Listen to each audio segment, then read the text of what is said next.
Olá pessoal, meu nome é Thaís, sou assistente social e também estou como coordenadora técnica interna do Centro Especializado de Reabilitação Intelectual e Visual aqui da PAI de Itapetinga. E é com muito prazer que venho dividir com vocês as nossas medidas frente à pandemia do Covid-19. Nesse momento eu preparei um slide para vocês e vamos falar um pouco de todo o processo, que enfrentamos. Acompanhe aí para mim o slide, por favor. Nesse processo de pandemia, quando chegou aqui, a gente já estávamos tomando conhecimento dessa notícia mundial, mas quando chegou aqui pra gente, de fato, a equipe ficou bastante nervosa, Despertou em nós medo, ansiedade, angústia. O que vamos fazer frente a esse coronavírus? Qual assistência nós vamos dar, para os nossos usuários? Os familiares dos usuários também ficaram nervosos, também ficaram cheios de dúvidas, A assistência vai parar, não vai ter mais reabilitação. E aí, a palavra que veio de ordem também pra gente, apesar de todo o medo, de toda a angústia, foi a palavra compromisso. Nós, enquanto equipe de saúde, temos um compromisso, com essa assistência. Então paramos, nos reunimos enquanto coordenações, enquanto comissão gestora e equipe. Então a palavra foi união. Nós unimos forças para enfrentarmos todo esse processo juntos. Mas para isso também tiveram pontos que foram norteadores, importantíssimos. Primeiro tivemos o decreto do gestor municipal, onde esse primeiro decreto a instituição fechou durante 15 dias. Fechou, foi bom porque a gente também se preparou, os nossos sentimentos, as nossas angústias, e nós, enquanto coordenação, paramos para analisarmos como será essa assistência, como será essa retomada, que tipo de atendimento será possível dar. E veio uma nota técnica do COI Saúde, que é da área técnica do Serviço da Pessoa com Deficiência, da CESAB, que foi importantíssima para nortear nosso relatório técnico nesse planejamento das ações que poderíamos estar oferecendo aos nossos usuários. Então reunimos com a comissão gestora e a comissão gestora nos apoiou enquanto coordenação com as ações que estávamos propondo nesse primeiro relatório, Tivemos e temos todo o suporte da área técnica de pessoa com deficiência da CESAB, que isso também é importante para o nosso desenvolvimento de trabalho. E também reunimos com a gestão, com a diretoria de saúde e com a vigilância do município, para também nortear e nos dar segurança de como fazer essa retomada inicial, essa retomada das ações, seja de forma que nos desse uma garantia junto à nossa equipe também e aos pacientes. E quais foram essas primeiras ações, gente? Então, começamos com a diminuição do fluxo de funcionários. E essa diminuição de fluxo foi realmente na proposta, por quê? O que a pandemia trouxe? Isolamento, distanciamento social, Então, a gente não podia voltar com todo mundo dentro da instituição. Então, nós fizemos, respeitando os critérios da nota, o grupo de risco, os funcionários de grupo de risco, eles ficaram em home office e a equipe que podia estar presente na instituição fez todo um trabalho administrativo, fez todo um trabalho de organização das ações internas junto aos pacientes, de avaliação de plano terapêutico, dos atendimentos aos pacientes. E como foi esse atendimento aos pacientes? Foi através de teleatendimento. Esse teleatendimento também foi enriquecedor, porque pudemos, através do teleatendimento, fazer um monitoramento desses pacientes, Saber como é que estão, como é que estava a situação frente à pandemia, dar orientações também educativas e acompanhar e orientar esses familiares. Também tivemos atividades educativas por meio das redes sociais, seja ela através de Zap, seja ela através do Instagram, do Facebook. A equipe preparava a atividade e prepara ainda a atividade que são lançadas tanto para os nossos usuários como para a comunidade em geral. Tivemos também atendimentos individuais em casos de necessidades imediatas. Então, por exemplo, aquele paciente que tinha uma necessidade imediata de uma orientação presencial, esse paciente ele veio à instituição e teve essa acolhida, mas era pontual, porque não estávamos inicialmente atendendo pacientes presencialmente, só nos casos de necessidades. Aproveitamos o momento também, uma das nossas propostas foi a discussão de casos que necessitava de intervenção tanto de avaliação psicológica e neuropsicológica. Então discutimos vários casos com a equipe. Houve também um atendimento médico. Esse atendimento médico a gente também foi bem minucioso. Teve o atendimento médico do pediatra, onde ele dava as receitas para garantir a esses pacientes as trocas de receitas, que ele não ficasse sem o medicamento. E também o atendimento do neurologista, que tivemos que reduzir a quantidade, porém o critério era a urgência e necessidade desse atendimento. Então não ficou sem atendimento do neurologista. Também utilizamos uma das ações foi a produção de materiais, seja ela didática ou seja ela de tecnologia assistiva. Vão acompanhando. Os usos dos EPIs também foram implantados na nossa instituição como uma medida de biossegurança para a nossa equipe.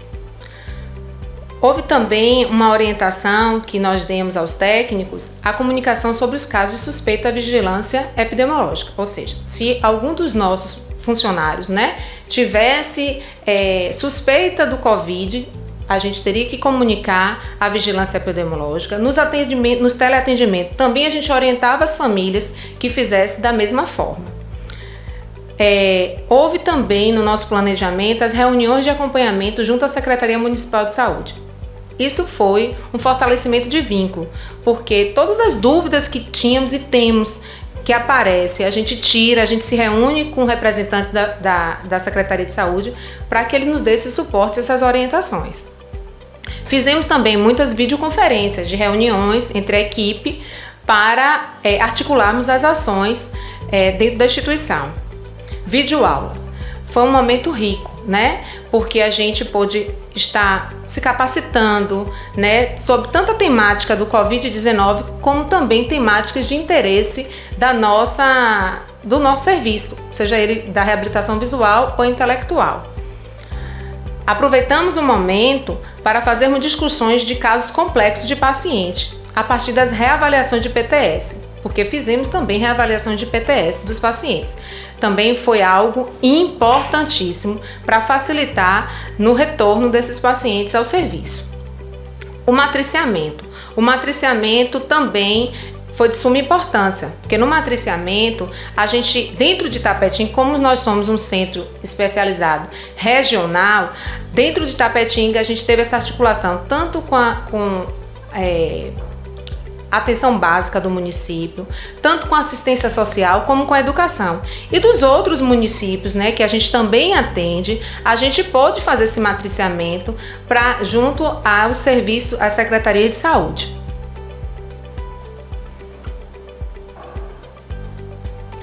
Outra ação proposta e que teve uma excelente efetividade aqui dentro foi os estudos temáticos, A gente fez estudos de temas de acordo com as competências do nosso CER.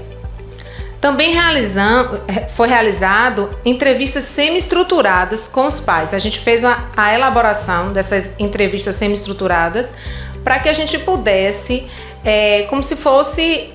Porque a gente parou. Gente, a gente precisa estar entendendo, é um período longo que esses pacientes não estão tendo assistência presencial. Então a gente precisava fazer um novo acolhimento e é um processo que a gente ainda vem fazendo, através ou do teleatendimento ou dos atendimentos familiares presenciais que a gente retomou para que a gente possa estar realmente conhecendo como é que esse paciente está e trazendo tanto os pontos positivos como os negativos da situação que o paciente se encontra no momento. Fizemos também o levantamento dos pacientes a partir de suas necessidades, de acordo com a classificação funcional. E isso foi com o objetivo de definir gradualmente os atendimentos presenciais. Então a gente precisou fazer o levantamento de pacientes, entender todos os critérios funcionais para que a gente pudesse elencar quais eram os pacientes que estariam retornando gradualmente para os atendimentos presenciais. Agora no mês de outubro, né, estamos iniciando a retomada gradual dos atendimentos presenciais. E para isso, novamente, a gente precisou de um norteador, que foi a nota técnica do COI, que é o Comitê Estadual de Emergência em Saúde Pública, né? E as orientações também da Secretaria de Saúde Municipal de Tapetinga. E a partir daí, gente, a gente teve que criar um plano de ação, né? Como é que a gente vai retomar as atividades graduais sem um plano de ação? A gente precisou fazer. E nesse plano de ação, a gente teve como objetivo propor retomada gradual das atividades com os pacientes do SER em função da pandemia, respeitando os critérios de funcionalidade e biossegurança do trabalho da equipe. E quais foram os segmentos que utilizamos? Nós utilizamos 4 segmentos para nos nortear nesse plano de ação, que foi o distanciamento social, que foi a higienização do ambiente, proteção pessoal e o protocolo para a proteção dos profissionais. Vamos falar de cada um, para vocês entenderem. Como é que a gente aderiu a esse distanciamento social? Né? A gente considerou a jornada de trabalho presencial com a carga horária reduzida. A gente ainda está no processo de carga horária reduzida para evitar aglomerações, né? Então a gente está também respeitando a capacidade máxima de atendimento por turno. A gente está fazendo agenda respeitando que esse paciente tem um horário correto para ele vir. Isso está sendo passado para os familiares para que aqui evite a aglomeração. Reorganização das salas de atendimentos individuais, porque cada profissional tem que ter a sua sala para poder fazer o atendimento individual do seu paciente, para que a gente evite também a aglomeração. Adotamos também a medida de verificação de temperatura, então todo paciente ou familiar ou qualquer pessoa que chegue na instituição está sendo aferido a temperatura, orientado lavagem de mão, passagem do álcool gel, só assim eles podem começar a assistência dentro do nosso serviço. O uso de máscara é obrigatório, claro que a gente respeita os critérios de idade, né, e de algumas patologias. Estamos considerando também o agendamento do atendimento, como eu falei para vocês. Não é mais por turno, o paciente tem que vir no seu horário. Se é 8 horas, é 8 horas. Se é 9 horas, é 9 horas. Então a gente está fazendo isso para evitar as aglomerações. O atendimento de pacientes que fazem parte do grupo de risco, né? Consideramos isso também como importante. Só será em caso de urgência que a equipe avalie que há uma necessidade mesmo desse paciente vir para o serviço de reabilitação, que o teleatendimento apenas não vai dar conta, então ele precisa vir, mas haverá priorização no horário de atendimento dele, o agendamento dele, e haverá prioridade para o primeiro horário. A higienização do ambiente. Claro que o serviço aqui sempre teve essa preocupação com a higienização do ambiente, mas agora nesse momento de pandemia, o funcionamento da higienização ele intensificou, né? Durante o período de funcionamento, isso vai intensificar a higienização. A equipe de higienização está sendo bastante orientada e capacitada para isso. Estabeleceu também um intervalo de 30 minutos entre um atendimento e outro. Por isso que os agendamentos ele tem que realmente seguir criteriosamente os horários, porque para cada paciente atendido vai haver um intervalo de 30 minutos para que a equipe de higienização entre e faça o serviço, para garantir a higienização tanto do ambiente como dos objetos utilizados no atendimento. Realização também da higienização periódica e contínua de todo o material utilizado no atendimento, assim como lavagem das mãos antes e depois de cada atendimento feito, seguindo as orientações das autoridades sanitárias. Nada aqui, gente, está sendo feito aleatório. A gente está tendo um norteador técnico para isso. A proteção pessoal. Os profissionais usuários, eles estão sendo orientados à não utilização de adereços, brinco, anéis, correntes, relógios, pulseiras, porque tudo isso para evitar a contaminação. Orientação também do uso exclusivo de utensílios individuais e não compartilhamento. Então, caneta, celular, copo, garrafinha de água. Então, tudo isso eles estão sendo orientados que deve ser de uso exclusivo e individual. O uso obrigatório de equipamento de proteção individual para os profissionais, né? Isso é um critério. Uso obrigatório de máscaras faciais para todas as pessoas que adentrem a instituição. todos os usuários serão orientados a informar o profissional que atende caso venha a ter sintomas ou resultado positivo de Covid. Então, os pacientes familiares estão sendo orientados que liguem para a instituição, avisem que estão apresentando algum sintoma ou que foram positivados, porque ele ficará no processo de isolamento, né, seguirá toda a orientação da vigilância no processo de isolamento e só depois que ele receber a liberação, que aí retorna aos atendimentos presenciais. Também outra questão é a garantia de dispensadores de álcool 70, né, e pia com sabão para a higienização das mãos aqui na instituição. Colocamos também cartazes informativos sobre todo esse processo do Covid. Informação de lavagem de mão, informação de uso de máscaras. O protocolo também de proteção aos profissionais. Isso é também importante que a gente já vem aderindo desde o início, como eu falei para vocês. Uso de máscara para todos os funcionários que realizam atendimento ao público externo dentro das instalações da PAI. Os profissionais de saúde em atendimentos terapêuticos com pacientes deverão usar máscaras, protetor facial, luvas de procedimento, nos casos que precisarem, e o avental com mangas, para que isso dê para eles uma biossegurança.